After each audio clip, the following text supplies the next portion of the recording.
Hello friends, welcome to my YouTube channel Maitreyi tutorial. तो friends, previous video में हमने पढ़ा था अमाशय में पाचन के बारे में, जो आहार नाल का चौथा भाग होता है। आहार नाल का पहला भाग होता है मुखगुहा, दूसरा होता है फेरिंग्स, तीसरा होता है इसोफेगस और चौथा होता है अमाशय। अमाशय तक हम पढ़ चुके हैं। अब आज हम पढ़ेंगे आंत के बारे में। आंत जो होता है ये आहार नाल का सबसे बड़ा भाग है। ये लगभग, इसे हम आहार नाल का अब अमाशय के बाद का फाइनल पार्ट भी कह सकते हैं।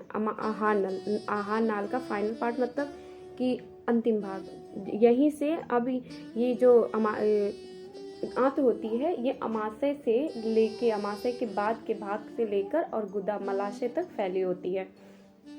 इसी का एक पार्ट है मलाशय। आंत का ही एक पार्ट है मलाशय।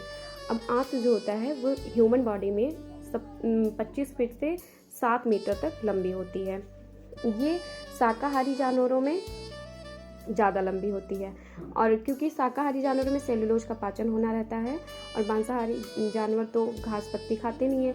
और सेलुलोज आप लोगों को पता है कि पेड़ पौधों में ही होता है। और पेड़ पौधे कौन खाता है? शाकाहारी। तो शाकाहारी जानवरों में बड़ी आंत ज़्यादा लंबी होती है, और जो मांसाहारी या सर्वाहारी जानवरों में बड़ी आंत छोटी होती है। उसका ज़्यादा विकास नहीं होता है क्योंकि किसी में सेलुलोज का पाचन तो होना नहीं रहता है, तो इसलिए बड़ी आंत छोटी होती है।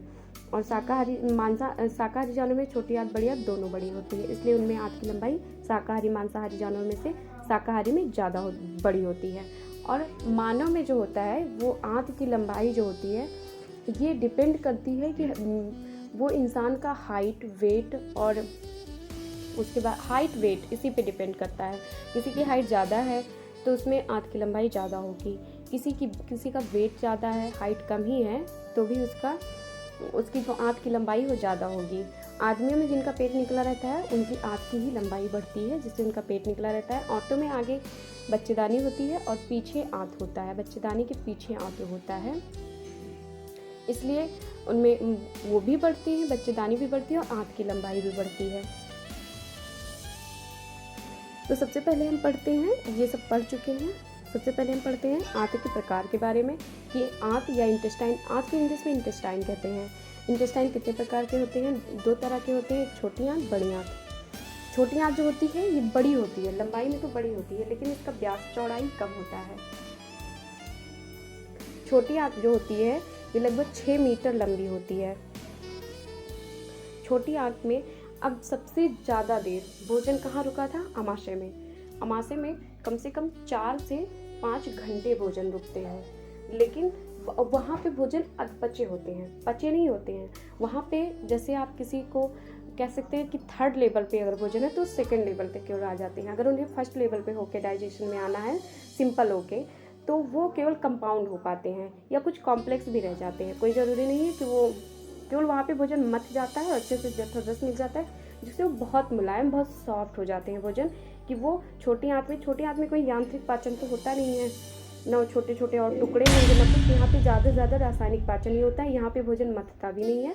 अमाशय में भोजन मथता है। जो थोड़े बड़े टुकड़े होते हैं जो मुखगुहा में अच्छे से नहीं चबाए रहते हैं, वो और थोड़े छोटे हो जाते हैं। तो छोटी आंत में भोजन का सबसे ज़्यादा पाचन और अवशोषण होता है।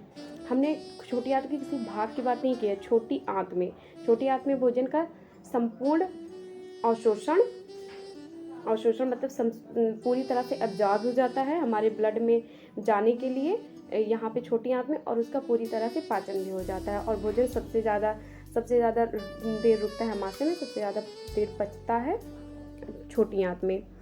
छोटी आंत के 3 भाग होते हैं, ग्रहणी, मध्यांत और क्षुद्रांत। अब ये ग्रहणी जो है ये छोटी आंत का सबसे इम्पॉर्टेंट पार्ट होता है। इंग्लिश में से ड्यूडेनम कहते हैं, और मध्यांत को जेजुनम कहते हैं, और क्षुद्रांत को इलियम कहते हैं। अब ग्रहणी, जैसा कि नाम से क्लियर हो रहा है कि ये भोजन को ग्रहण करती है। सबसे पहला पार्ट है अमाशय के पाइलोरस से भोजन इंटरग्रहण होता है इसी में, ग्रहणी पार्ट में, इसलिए इसे ग्रहणी कहा जाता है। साइंस में कुछ चीज़ें हिंदी में पढ़ने में ईजी होती है, कुछ चीज़ें इंग्लिश में। जैसे कि पाइलोरिक पार्ट को अगर हम हिंदी में कहेंगे तो जठन निर्गम, जो कि मुझे टफ लगता है, मुझे उससे ईजी लगता है पाइलोरिक। तो ग्रहणी जो होता है, ग्रहणी सबसे इम्पॉर्टेंट भाग है। यहाँ पे 3 पाचक ग्रंथियाँ होती हैं। पहला होता है लीवर, दूसरा होता है पित्ताशय, तीसरा होता है अग्नाशय। तो सबसे पहले हम पढ़ते हैं यकृत के बारे में। यकृत जो होता है ये शरीर का सबसे भारी भाग होता है। ये लगभग 1 किलो से 1.5 किलो तक इसका वेट होता है।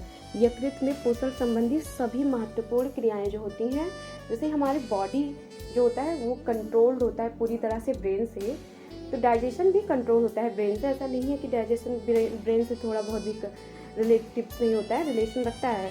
बिना हमारे दिमाग में आए, जो सब लोग टीवी देखते देखते खाना खाते हैं, उनमें भोजन का पाचन इसीलिए नहीं सही से होता है क्योंकि उनका माइंड ये हमारी बॉडी को, हमारे पाचक ग्रंथियों को, पाचन आहार नाल को ये ऑर्डर ही नहीं दे पाता है कि उन्हें क्या पचाना है, क्या बाहर निकालना है, ये सब नहीं कर पाता है। इसलिए उनमें भोजन का पाचन नहीं हो पाता है। इसलिए कहा जाता है कि भोजन हमेशा कंसंट्रेट होकर करना चाहिए और खाना खाते टाइम बोलना नहीं चाहिए।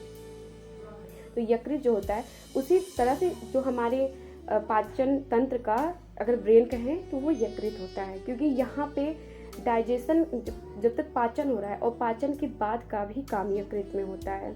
यकृत जो होता है ये सबसे इम्पॉर्टेंट पार्ट है। तो इससे नेचर ने हमें ऐसे दिया भी है कि अगर यकृत में हमें कोई चोट लगती है, सूजन आता है, तो हम बस अपना खान पान सही कर लें, तो इसमें इतनी तेज़ी से सेल डिवीजन होता है। सेल डिवीजन से ही घाव बढ़ते हैं। जो प्रोटीन होता है वो जाके 1 सेल से 2 सेल, 2 से 4 ऐसे बनाता है, तो वो जगह के जो सेल खाली हो गए रहते हैं वो फिर से फिल हो जाते हैं। ये जो प्रक्रिया है इसे पुनर्निर्माण कहा जाता है, कोशिका का पुनर्निर्माण प्रक्रिया। ये यकृत में सबसे ज़्यादा तेज़ी से होता है और ये हमारी बॉडी के किस पार्ट में नहीं होता है तो वो है ब्रेन में सेल डिवीजन नहीं होता है। इसलिए अगर किसी को एक बार चोट लग जाती है तो कभी सही नहीं होता है। इसीलिए हेलमेट पहन के गाड़ी चलाने के लिए ऑर्डर दिया जाता है। यकृत जो होता है पित्त रस का स्रावण करता है, पित्त रस का स्रावण कर देता है। उसके बाद जो पित्ताशय होता है वो कंट्रोल करता है कि कितना पित्त रस ड्यूडेनम मतलब ग्रहणी में कितना जरूरी है, ज़्यादा हो जाता है तो उसे एब्जॉर्ब करके भंडारण, मतलब ये पित्ताशय जो होता है ये पित्त रस का भंडारण करता है। तीसरा है अग्नाशय, ये भी ग्रहणी की तीसरी सहायक ग्रंथियाँ। पहला यकृत हो गया, दूसरा पित्ताशय और तीसरा अग्नाशय। अग्नाशय जो है मिश्रित ग्रंथि होती है। मिश्रित ग्रंथि वह ग्रंथि होती है जो अंतःस्रावण और बहिःस्रावण, अंतःस्रावण को इंग्लिश में एंडोक्राइन कहते हैं और बहिःस्रावण को इंग्लिश में एक्सोक्राइन कहते हैं। ये दोनों जिसमें होता है, दोनों तरह से स्रावण जिसमें होता है उसे मिश्रित ग्रंथि कहते हैं। ये अंतःस्रावण के रूप में इंसुलिन और ग्लूकागॉन का हार्मोन्स का स्रावण करती है और बहिःस्रावण के रूप में अग्नाशय रस का स्रावण करती है। अब ये हम समझते हैं, देखिए यहाँ पे ये है पाइलोरिक पार्ट, उसका पाइलोरस एट्रियम किसमें था, अमाशय का लास्ट पार्ट। यहाँ से इस वाल के थ्रू धीरे धीरे भोजन एकदम अचानक से नहीं पहुँच सकता है ग्रहणी में, इसलिए धीरे धीरे जाए, इसलिए ये बीच में वाल लगा होता है। इस वाल के थ्रू ये ग्रहणी का पार्ट है, यहाँ पे भोजन आता है। जैसे भोजन इंटर करता है तुरंत यकृत से जो होते हैं वो पित्त रस आते हैं। अब इसके बारे में इसकी क्रिया विधि में पढ़ते हैं। ये यकृत है, ये गाल ब्लैडर है और ये है पैनक्रियाज। अब हम आगे पढ़ते हैं इसकी क्रिया विधि। जब हम यहीं पे इसकी क्रिया विधि के बारे में आपको फिगर के थ्रू समझाते हैं, ज़्यादा अच्छे से समझ में आएगा।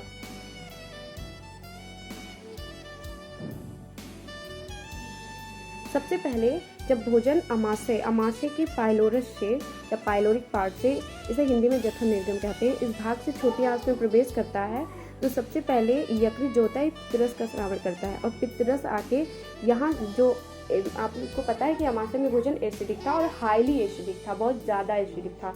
इसका pH 1.5 से 2 तक होता है। यहाँ एसिडिक से उसे बेसिक करता है नेचर में, अम्लीय से सीधे क्षारीय माध्यम में बदलता है, तो यहाँ उसका pH 8 हो जाता है।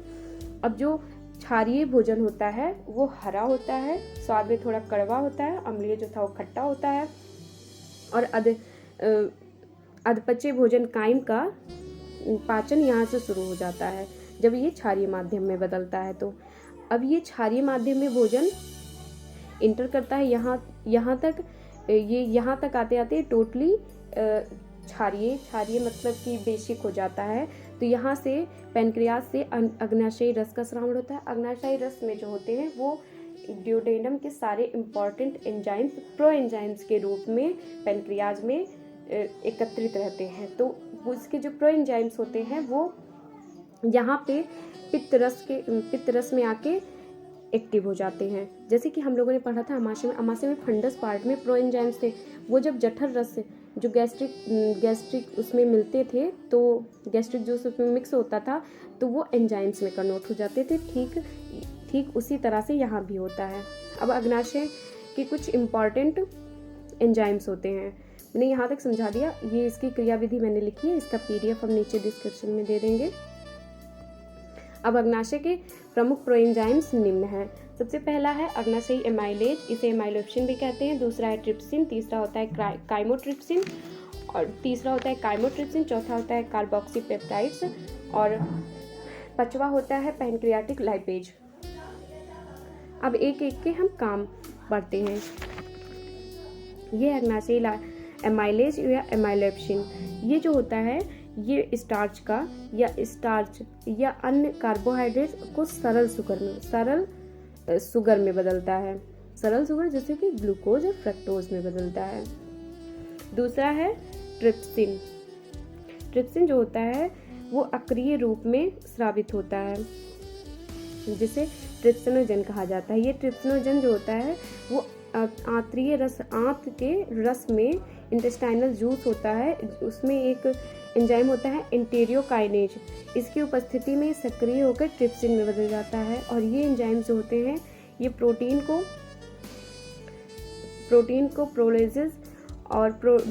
प्रोटीएजेस और पेप्टोन्स में बदल देते हैं।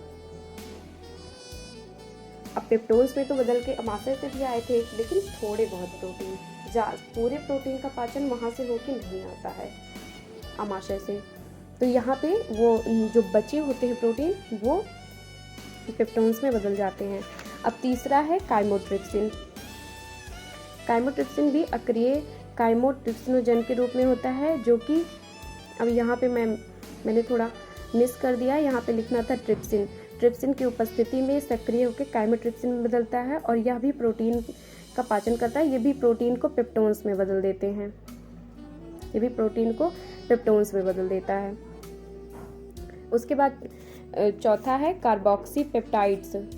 कार्बोक्सीपेप्टाइड्स जो होते हैं ये भी अक्रिय प्रोकार्बोक्सीपेप्टाइड्स में के रूप में होते हैं। ये भी ट्रिप्सिन की उपस्थिति में सक्रिय होकर कार्बोक्सीपेप्टाइड्स में बदल जाते हैं। अब ये जो कार्बोक्सीपेप्टाइड्स होते हैं, अब जो प्रोटीन के पाचन हुए थे पेप्टोन्स में और पॉलीपेप्टाइड्स में, और प्रोटीन ये सीधे प्रोटीन, अगर सीधे कोई बच गया है वो सीधे इसके कांटेक्ट में आ जाता है, तो इस सब को अमाइनो एसिड में बदल देते हैं। और प्रोटीन जिस फॉर्म में हमारे ब्लड में इंटर करता है वो अमीनो एसिड है, जो उसका कहते हैं नहीं एक पाचक रूप। जैसे कि कार्बोहाइड्रेट का पाचक रूप क्या होता है, ग्लूकोज, फ्रक्टोज, और प्रोटीन का पाचक रूप है अमीनो एसिड। उसी तरह वसा का होता है फैटी एसिड्स और ग्लिसरॉल। तो ये यहाँ पे प्रोटीन अपने पाचक रूप में पहुँच गया, अमीनो एसिड बन गया। अब पांचवा है पैनक्रियाटिक लाइपेज या स्टेप्सिन। हमने आपको बताया था कि अमाशय में माइल्ड इसका जो था गैस्ट्रिक लाइपेज, इससे बहुत माइल्ड डाइजेशन होता है लाइपेज का। बहुत माइल्ड मतलब होता है बहुत कम, ना के बराबर डाइजेशन होता है। लेकिन यहाँ पे गृहिणी में एक होता है पैनक्रियाटिक लाइपेज या स्टेप्सिन, ये दोनों एक ही का नाम है, चाहे इसे पैनक्रियाटिक लाइपेज कहें चाहे स्टेप्सिन। इससे लिपिड का पाचन होता है। लिपिड का पाचन किसमें होता है, वसीय अम्ल को फैटी एसिड कहते हैं और ग्लिसरॉल, इन दोनों में इसका पाचन हो जाता है। अब गृहिणी में भोजन काइल के रूप में परिवर्तित हो जाता है। काइल जो होता है बहुत बारीक, महीन, इन शॉर्ट हम कह सकते हैं कि फाइन पेस्ट हो जाता है। उतना छोटा टुकड़ा जितना भौतिक रूप से किया जा सकता है, जितना आप किसी चीज़ को ले जितना छोटा काट सकते हैं उतना ज़्यादा फाइन पेस्ट इसमें काइल में बन जाता है भोजन का।